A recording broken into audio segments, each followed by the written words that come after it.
Bismillahirrahmanirrahim. Assalamualaikum warahmatullahi wabarakatuh. Selamat pagi kepada semua anak-anak Empat Umar. Okey, baik, insya-Allah hari ini kita akan belajar sirah, tajuk yang baru iaitu pembukaan Kota Mekah. Okey, baik. Pembukaan Kota Mekah ni kesinambungan ataupun bersambung daripada perjanjian Hudaibiyah yang kita telah belajar pada minggu lepas dan minggu-minggu sebelumnya kan. 2 minggu dah kita belajar berkenaan dengan perjanjian Hudaibiyah. Okey, kalau siapa ingat perjanjian Hudaibiyah ni, salah satunya ialah perjanjian antara kaum musyrikin Mekah dengan orang Islam, yang mana isi perjanjiannya antaranya ialah apa? Ialah Nabi ataupun orang Islam boleh masuk ke Mekah tahun ke apa? Tahun ke-7 Hijrah, dan gencatan senjata selama 10 tahun. Tak boleh berperang antara musyrikin dengan Islam selama 10 tahun. Okey, baik. Dan ada lagi perjanjian-perjanjian yang ada dalam tu lah kan, yang kamu kena ingat, yang Ustaz dah ajar, kamu kena tengok balik. Okey, baik. Jadi pembukaan Kota Mekah ni berlaku disebabkan kaum kafir Quraisy telah melanggar perjanjian. Jadi sebab itulah berlakunya pembukaan Kota Mekah ni. Okey, baik, kita tengok apa yang berlaku. Okey, sebelum tu boleh buka buku teks muka surat 23 muka surat 23. Jadi sebelum kita mulakan kelas, marilah sama-sama kita bacakan doa dulu. Okey, semua baca doa.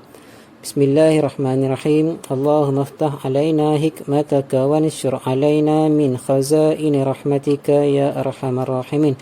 Rabbi shrah li sadri wa yassir li amri wa hlul 'uqdatam min lisani yafqahu qawli. Amin. Okey, baik, kita tengok. Pada tahun ke-8 Hijrah, kaum Quraisy telah melanggar perjanjian Hudaibiyah yang telah dipersetujui dengan Rasulullah sallallahu alaihi wasallam. Kaum Quraisy telah membantu Bani Bakar menyerang Bani Khuza'ah yang telah mengadakan bai'ah dengan Rasulullah sallallahu alaihi wasallam. Baik. Tahun ke-8 Hijrah, di mana Bani Bakar dan Bani Khuza'ah berperang antara satu sama lain. Okey, baik. Bani Bakar ni dan Bani Khuza'ah dua-duanya adalah penduduk di dalam Kota Mekah. Tetapi Bani Bakar ni dia tak suka atau marah dengan Bani Khuza'ah disebabkan Bani Khuza'ah ni telah mengadakan janji ataupun bai'ah dengan Nabi Muhammad sallallahu alaihi wasallam. Okey. Jadi disebabkan tu Bani Bakar mengambil keputusan untuk menyerang Bani Khuza'ah dengan bantuan dengan bantuan kaum Quraisy. Jadi kaum Quraisy membantu Bani Bakar untuk menyerang Bani Khuza'ah. Okey, baik. Serangan itu telah mengorbankan 20 orang penduduk Bani Khuza'ah. Kemudian Bani Khuza'ah menghantar utusan untuk memberitahu Rasulullah sallallahu alaihi wasallam. Okey, baik. Dengan serangan yang berlaku telah menyebabkan 20 orang daripada penduduk Bani Khuza'ah telah terkorban. Okey, telah mati, telah meninggal dunia disebabkan serangan yang dilakukan oleh Bani Bakar. Okey, jadi bila berlaku macam tu, Bani Khuza'ah mengambil keputusan untuk menghantar utusan untuk memaklumkan kepada Nabi Muhammad SAW bahawa diorang telah diserang oleh Bani Bakar dengan bantuan tentera kafir Quraisy. Okey, baik. Jadi baginda amat marah dengan tindakan musyrikin Mekah dan menghantar utusan dengan mengemukakan 3 pilihan kepada mereka, iaitu okey apa?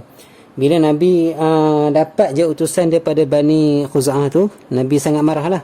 Sangat marah sebab kafir Quraisy telah melanggar perjanjian yang telah diorang buat, yang telah disepakati antara Islam dengan kafir.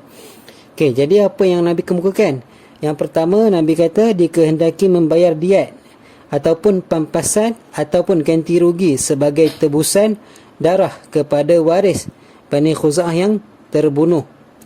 Yang pertama, kena bayar diat ataupun pampasan. Pampasan ni tak kisah dalam bentuk harta ke, duit ke, ataupun apa yang diorang adalah. Selalunya duit ataupun harta lah sebagai pampasan ataupun ganti rugi. Ganti rugi kepada waris yang diorang bunuh tu, waris Bani Khuza'ah yang diorang bunuh. Itu yang pertama. Yang kedua, membatalkan perjanjian dengan Bani Bakar.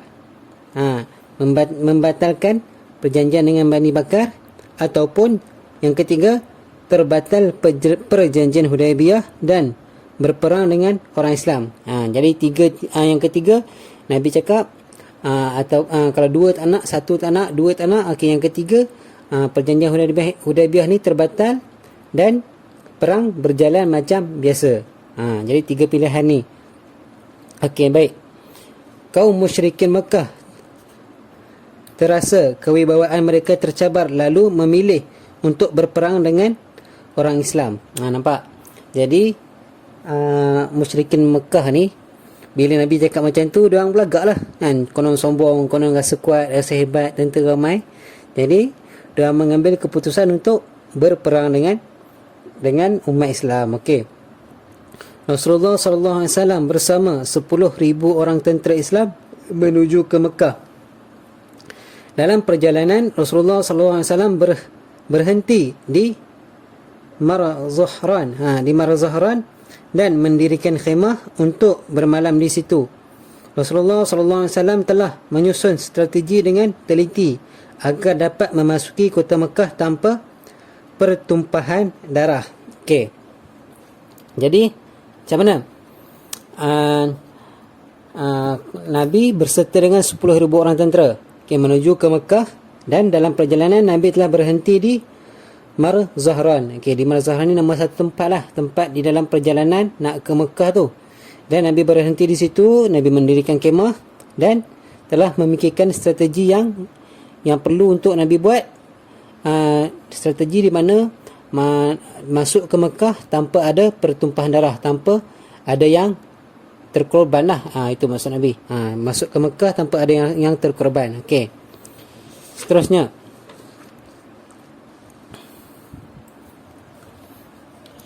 strategi bagi menakutkan musyrikin Mekah. Okey, pada malam itu Rasulullah SAW mengarahkan setiap pasukan menyalakan unggun api yang besar bertujuan untuk menimbulkan rasa gerun kepada musyrikin Mekah. Strategi ini telah berjaya melemahkan semangat musuh.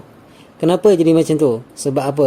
Nabi arahkan pasukan-pasukan ni, pasukan-pasukan tentera Islam untuk menyalakan unggun api yang besar. Sebab apa? Sebab bila Nabi menyalakan unggun api yang besar, dan musyrikin Mekah, orang kafir Quraisy tengok, bila tengok tu api tu dalam kawasan yang sangat besar, contohnya dikatakan bakar hutan, kita andaikan contoh bakar satu hutan. Jadi bila tengok satu hutan tu, api tu sangat luas dan besar.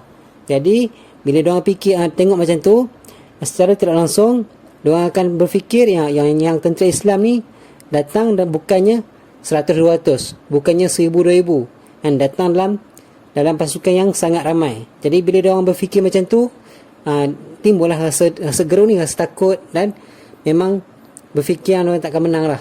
Dia rasa takut. Okey, seterusnya, ketika Abu Sufyan keluar meninjau tentera Islam, beliau berasa kekuatan Islam sangat kuat dan tidak mungkin dapat menewaskan mereka. Nampak?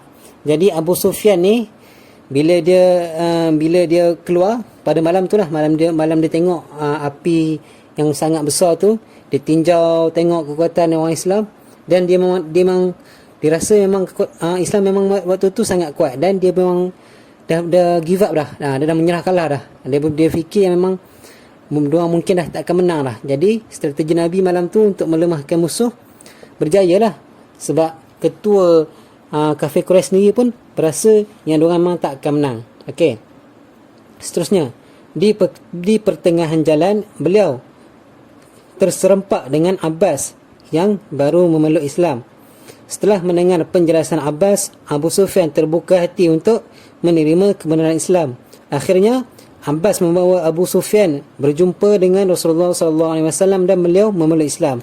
Okey, jadi dalam perjalanan sambil meninjau tentera Islam tu, tiba-tiba Abu Sufyan ni ketua tentera Quraisy kan, waktu tu ketua tentera Quraisy terjumpa dengan Abbas. Abbas ni pula baru saja masuk Islam. Jadi bila berjumpa dengan Abbas, Abbas pun ceritalah berkenaan dengan apa itu Islam, apa yang baiknya Islam, apa yang seronoknya Islam ni, apa yang kebaikan masuknya Islam ni, apa yang indahnya masuk Islam. Sampailah Abu Sufyan ni faham dan akhirnya beliau sendiri pun masuk Islam. Okey. Tu Abu Sufyan yang Ustaz pernah beritahu dulu yang dia masuk Islam tapi lambat-lambat sikit kan. Okey. Seterusnya Rasulullah sallallahu alaihi wasallam memberi tawaran keselamatan. Okey, pada pagi hari Jumaat 10 Ramadan, nampak bulan Ramadan lagi. Rasulullah sallallahu alaihi wasallam mula masuk ke Mekah sambil menundukkan kepala dengan penuh tawaduk dan rendah diri bagi menzahirkan kesyukuran atas kemenangan yang dikurniakan Allah Subhanahu Wa Taala. Okey, jadi pada pagi Jumaat 10 Ramadan, Nabi dan tentera Islam masuk ke Mekah dengan keadaan menunduk kepala dan penuh tawaduk. Sebab apa?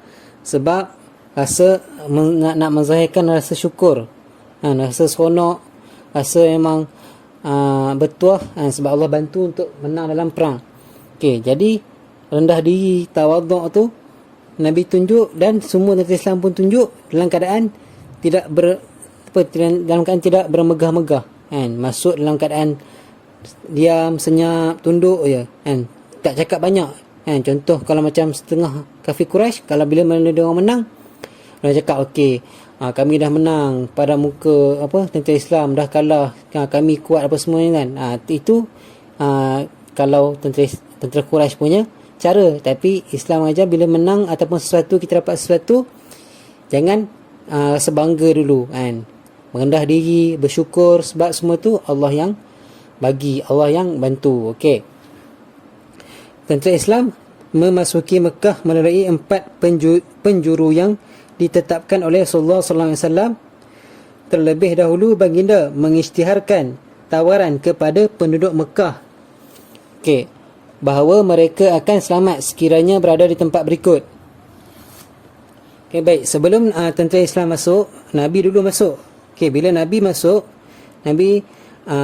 tentera Islam semua telah bersedia di penjuru 4 penjuru pintu Mekah. Jadi Nabi sebelum tentera Islam masuk, Nabi cakap dekat penduduk Mekah di situ. Nabi isytiharkan tawaran dan apa yang diorang nak ikut. Okey, yang pertama Nabi cakap, sesiapa yang memasuki rumah Abu Sufyan yang akan selamat. Nabi cakap siapa yang nak selamat masuk rumah Abu Sufyan. Yang kedua, siapa yang memasuki Masjidil Haram.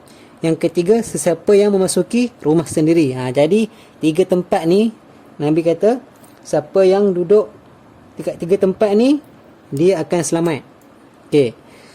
Jadi pengisytiharan ini telah menggambarkan musyrikin Mekah dan semakin mereka lemah untuk menentang Rasulullah sallallahu alaihi wasallam. Jadi bila pengisytiharan ni berlaku, Nabi tengok ramai yang berada dekat 3 tempat ni. Kalau yang tak ada dekat 3 tempat ni pun semua hanyalah tentera kafir Quraisy yang hendak melawan dengan bilangan sedikit tu. Jadi bila diorang tengok macam tu, diorang pun tahu yang diorang memang tak akan menang kalau diorang nak berperang dengan Nabi lagi sekali. Okey. Itu sahaja untuk hari ini, insya-Allah. Yang lain kita akan sambung pada kelas yang akan datang. Okey, baik. Itu saja pada hari ini. Ustaz juga nak ingatkan kerja yang Ustaz beri pada hari Isnin. Okey, iaitu pelajaran Jawi. Tak ada siapa lagi yang hantar. Jadi jangan lupa hantar kerja Jawi yang hari Isnin Ustaz bagi hari itu. Okey, baik. Itu saja. Assalamualaikum warahmatullahi wabarakatuh.